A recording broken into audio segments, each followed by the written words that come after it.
आदाब नाजरीन, खबरनामे में आपका इस्तकबाल है। मैं हूं रेशमा आपके साथ। आइए नजर डालते हैं इस वक्त की हेडलाइंस पर। बिहार में वोटर नजरसानी मुहिम तेज। अब तक 86.32% फॉर्म कराए गए जमा। 1 अगस्त को शाये किया जाएगा हतमी मुसव्विदा। ईरान का सफर करने वाले भारतीय शहरियों के लिए एडवाइजरी। भारतीय सिफारत खाने ने कहा, ईरान का गैर जरूरी सफर करने से पहले मौजूदा सूरत हाल पर कर लें गौर। भारत ने बांग्लादेश में सत्यजीत रे के आबाई घर के इन्हदाम पर किया गहरी तशवीश का इजहार। जायदाद के तहफ्फुज के लिए की ताउन की पेशकश। कहा, बांग्लादेश हुकूमत को उस घर के तहफ्फुज और तामीर नौ पर करना चाहिए गौर। कोलकाता के आरजी कर असमत दरी और कत्ल केस के कलकत्ता हाई कोर्ट में समाअत आज। मुजरिम संजय राय ने हाई कोर्ट से की है असमत दरी और कत्ल केस में उम्र कैद की सजा से बरी किए जाने की दरख्वास्त। ट्रंप ने रूस में डीप स्ट्राइक के दावे पर लिया यू टर्न। कहा, यूक्रेन मॉस्को को न बनाए निशाना। रूस और यूक्रेन के दरमियान शदीद तनाज़ा जारी। भारत और इंग्लैंड की खवातीन क्रिकेट टीम के दरमियान वनडे सीरीज आज से। T20 सीरीज में तारीखी जीत दर्ज करने के बाद भारतीय टीम के हौसले बुलंद।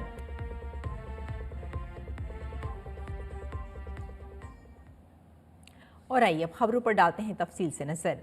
बिहार में आइंदा वोटर लिस्ट के लिए जारी SIR मुहिम के तहत अब तक 86.32% वोटरों ने फॉर्म जमा कराए हैं। बकिया वोटरों से BLO जाती तौर पर राब्ता करेंगे।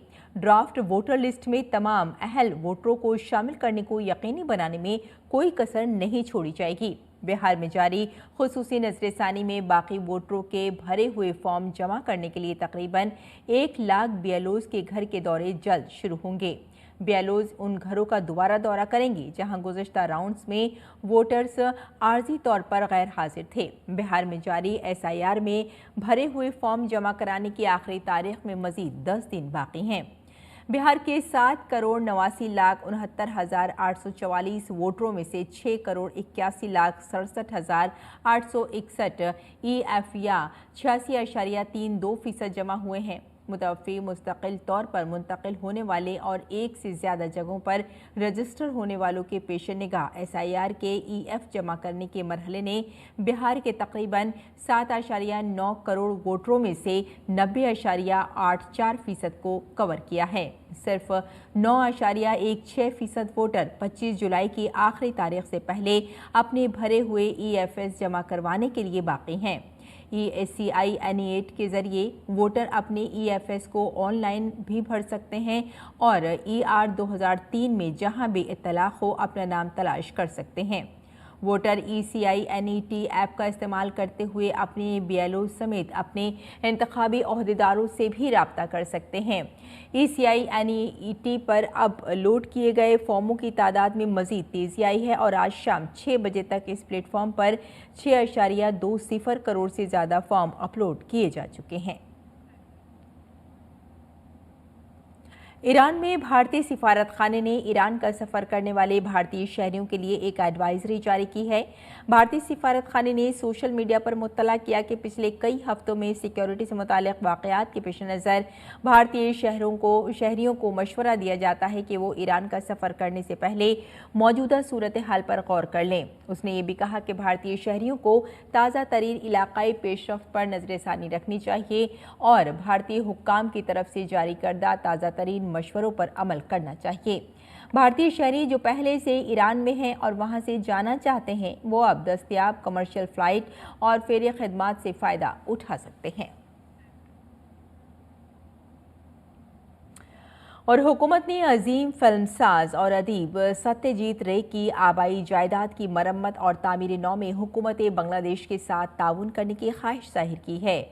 ये प्रॉपर्टी बांग्लादेश के शहर मेमनसिंह में वाक़ है। वज़ारत ख़ारजा ने एक सरकारी बयान में कहा कि हुकूमत को इस बात पर शदीद अफसोस है कि ये तारीख़ी इमारत जो इस वक्त हुकूमत बांग्लादेश की मिल्कियत है खस्ता हाल है और इसके इन्हदाम का अमल शुरू हो चुका है। साथ ही वज़ारत ख़ारजा ने कहा कि ये इमारत बंगाल की सकाफती निशात सानिया की अलामत है और इसे गिराने के बजाय इसके तहफ़्फ़ुज़ और तामीर नौ पर गौर किया जाना चाहिए। भारत ने इस इमारत को एक अदबी म्यूजियम और भारत बंगला मुश्तरका सकाफती विरसे की अलामत के तौर पर तैयार करने की तजवीज़ दी है और ये कहा है कि भारत इस मकसद को पूरा करने में हर मुमकिन ताउन देने के लिए तैयार है।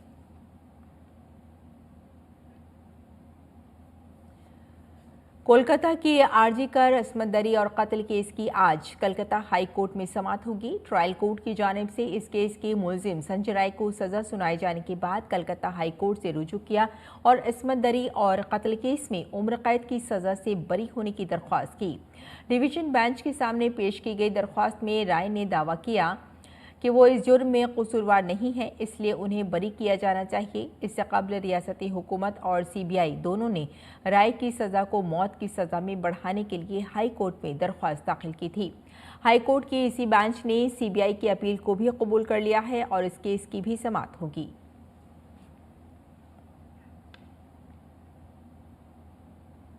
आरजी कर रेप कत्ल केस में मुतासिरा की वालिद ने कहा कि जब तक एहतिजाज नहीं होगा निज़ाम में कोई तब्दीली नहीं आएगी। सिर्फ ये कहा जा रहा है कि संजय राय वाहिद मुजरिम है जिसने हमारी बेटी की इस्मत दरी और कत्ल किया। मुतासिरा की वालिद ने कहा कि हमें अदालत से इंसाफ की उम्मीद है।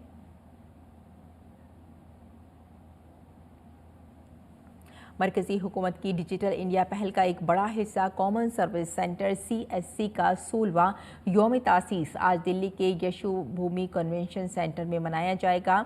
ताउन और दाखिला के मरकजी वजीर अमित शाह प्रोग्राम का इफ्तिताह करेंगे और साथ ही CSC डे डिजिटल शमूलियत का 10 साल के उन्वान पर प्रोग्राम से खिताब करेंगे। इस दौरान इलेक्ट्रॉनिक्स और इंफॉर्मेशन टेक्नोलॉजी के मरकजी वजीर अश्वनी वैष्णव भी मौजूद रहेंगे।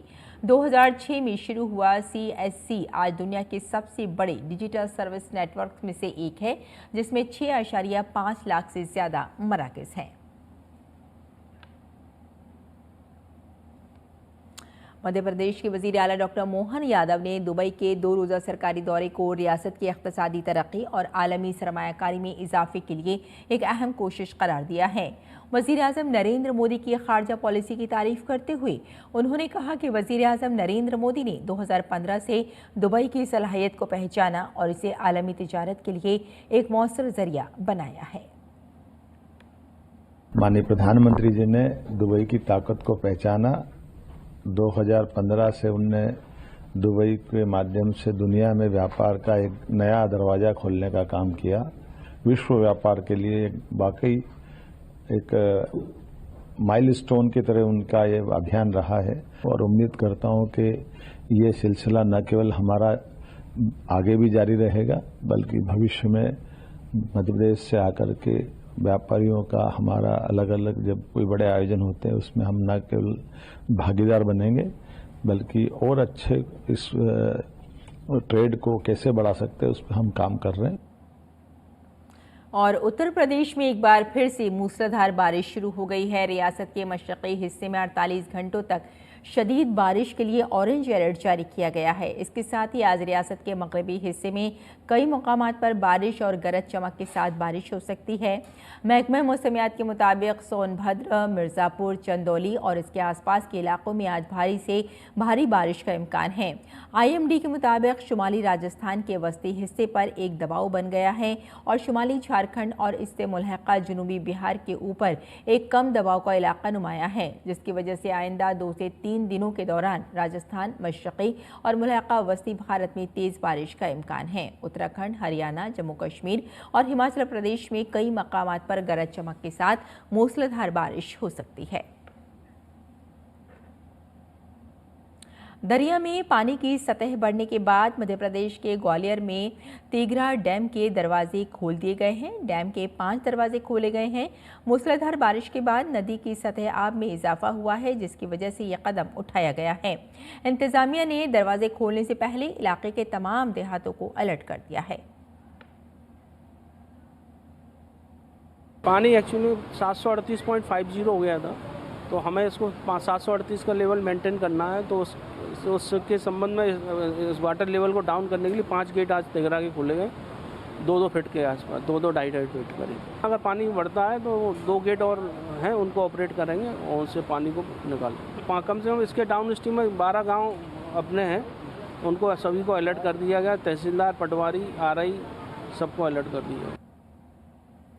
मध्य प्रदेश ने एक बार फिर सफाई के मैदान में तारीख रकम की है। वाज़ेह रहे कि स्वच्छता सर्वे 2024-25 के तहत रियासत के 8 शहरों को मुख्तलिफ ज़ुमरों में बेहतरीन कारकर्दगी के लिए कौमी सतह पर एजाज़ से नवाजा जाएगा। 17 जुलाई को सदर जमहूरिया द्रौपदी मुर्मू इन शहरों का एजाज़ से नवाजेंगी और इनमें सबसे बड़ा फ़ख्र इंदौर के लिए है, जिसे सुपर स्वच्छ लीग कैटेगरी में लगातार 8वीं बार सफाई का कौमी अवार्ड मिलेगा। देखिए मध्य प्रदेश से हमारे नवानिगार श्रेष्ठ द्विवेदी की ये रिपोर्ट। मध्य प्रदेश ने सफाई सर्वे में फिर की तारीख रकम। सुपर स्वच्छ लीग नामी नई कैटेगरी में इंदौर पहले नंबर पर।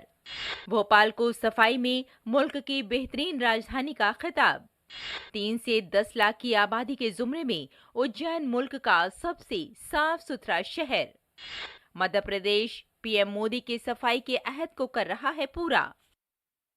इंदौर जो सफाई मुहिम की अलामत बन चुका है, इस बार रिवायती जुमरे से हटकर सुपर स्वच्छ लीग के नाम से एक नई कैटेगरी में सरफहरिस्त है। इस नए जुमरे में इंदौर को इसकी तवील मुद्दती कामयाबियों और मुस्तकबिल के इम्कानात की बुनियाद पर पहला मुकाम दिया गया है। इसके साथ ही दारुल हुकूमत भोपाल को इस बार मुल्क की बेहतरीन राजधानी के खिताब से नवाजा जाएगा। भोपाल को ये एजाज कुदरती खूबसूरती और मुनज़्ज़म शहरी इंतजाम के साथ साथ सफाई के मैदान में किए गए काम की वजह से मिला है। महामहिम राष्ट्रपति जी हमारे अपने स्वच्छता शहर में एक बार फिर गौरवान्वित करेगी मध्य प्रदेश के इंदौर को, जो 8वीं बार स्वच्छता रेटिंग में 7 बार इंडिविजुअल रूप से आया है और 8वीं बार एक ऐसी लीग बनी है जिसमें फिर पुराने समय में गौरवान्वित होने वाले नगरों की सूची में भी टॉप किया है। प्राकृतिक खूबसूरती और स्वच्छता तीनों क्षेत्रों में भोपाल देश का आदर्श नगर बन रहा है। स्वच्छता सर्वे में 3 से 10 लाख की आबादी वाले शहरों के जुमरे में उज्जैन को मुल्क का साफ तरीन शहर करार दिया गया है। बुधनी नगर को 20,000 से कम आबादी वाले कस्बों के जुमरे में अवार्ड के लिए मुंतखब किया गया है। इसके अलावा देवास, ग्वालियर, शाहगंज और जबलपुर को भी मुख्तलिफ जुमरों में सफाई के लिए एजाज से नवाजा जाएगा। इस बार स्वच्छ लीग का तस्वुर नाफिज किया गया है, जिसमें गुज़श्ता सालों में मुसलसल शानदार कारकर्दगी दिखाने वाले शहरों को अलग लीग में रखा गया है। इसके तहत इंदौर को सुपर स्वच्छ लीग का हिस्सा बनाया गया और इसमें भी वो सरफहरिस्त रहा। हमारे यहाँ स्वच्छता बहुत अच्छी है। सभी को कहीं पे भी चले आओ, इंदौर के किसी भी कोने पे चले आओ, आपको स्वच्छ ही मिलेगा।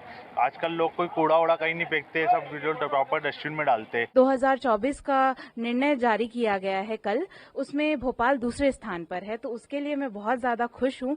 पहले हम नंबर 5 पे थे, पर अब हम नंबर 2 पर हैं, तो मैं चाहूंगी कि भोपाल नंबर 1 पर भी आए। 17 जुलाई को सदर जमहूरिया दिल्ली में मुनक्किदा एक शानदार तकरीब में मध्य प्रदेश के 8 शहरों को एजाज से नवाजेंगी। वजीर आला डॉक्टर मोहन यादव ने इस तारीखी कामयाबी पर रियासत के अवाम को मुबारकबाद दी है। प्रधानमंत्री नरेंद्र मोदी के स्वच्छता संकल्प को मध्य प्रदेश पूरे समर्पण और परिश्रम से साकार कर रहा है। इंदौर और भोपाल की स्वच्छता की दिशा में ऐतिहासिक उपलब्धि पूरे प्रदेश की जनता की मेहनत और जागरूकता का परिणाम है। साफ सफाई और जन भागीदारी का ये मॉडल देश के बाकी शहरों के लिए भी एक मिसाल है। कैमरा पर्सन चंद्रमोहन के साथ श्रेयस द्विवेदी, डीडी न्यूज, मध्य प्रदेश। और गैर मुल्की खबरों में नेपाल की सुप्रीम कोर्ट ने तारीखी फैसला सुनाते हुए कहा कि शादीशुदा खवातीन को भी उनके वालिद की जायदाद में बराबर का हक दिया जाएगा। ताहम इस कानून को नेपाल का नया आइन जारी होने के दिन से नाफिज करने का फैसला किया गया है। बाप की जायदाद पर हुकूक मांगने के मामले की समाअत करते हुए सुप्रीम कोर्ट ने कहा कि जिस कानून में शादीशुदा बेटियों को बाप की जायदाद पर मसावी हुकूक देने का जिक्र है, उसे नेपाल का आइन जारी होने के दिन से लागू होना चाहिए। 5 जजों में से 3 जजों ने अक्सरियत से ये फैसला दिया है कि हुकूमत के इस कानून को आइन के जारी होने के दिन से नाफिज किया जाए, जबकि 2 जजों की राय थी कि तमाम बेटियों को बाप की जायदाद पर बराबर का हक होना चाहिए।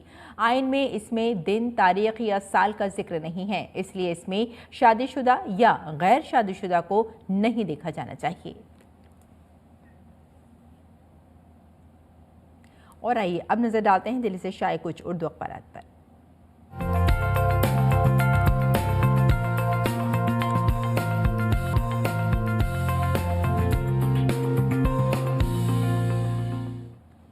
तो नाज़रीन, अखबारात के जायजे में सबसे पहले कुछ खास खबरें देख लेते हैं। खला से बाहिफाजत ज़मीन पर वापस लौटे शुभांशु शुक्ला, इस खबर को ज़्यादातर अखबारात ने अपनी शह सुर्खियों में जगह दी है। आपको बता दें कि कैलिफोर्निया के समंदर में दोपहर 3:01 बजे सही सलामत उतरा उनका ड्रैगन और मुल्क भर में जश्न का माहौल है। सदर जमहूरिया ने उन्हें मुबारकबाद दी है, वज़ीर आज़म ने भी उनको मुबारकबाद दी है।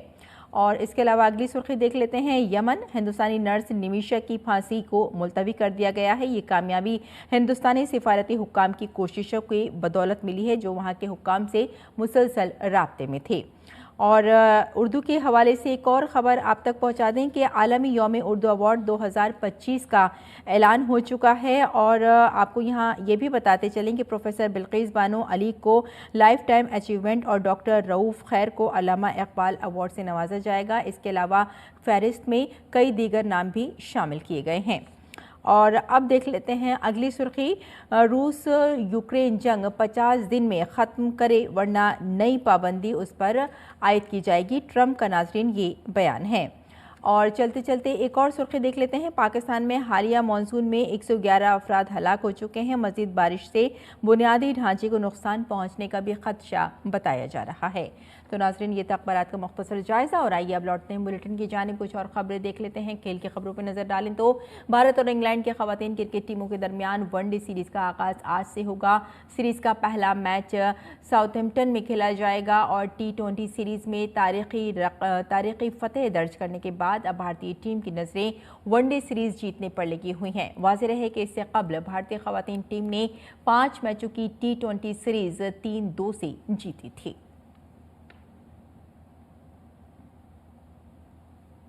और अब मौसम का मिजाज।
तो नाज़रीन, खबरनामे में फ़िलहाल इतना ही। इजाज़त दें, आदाब।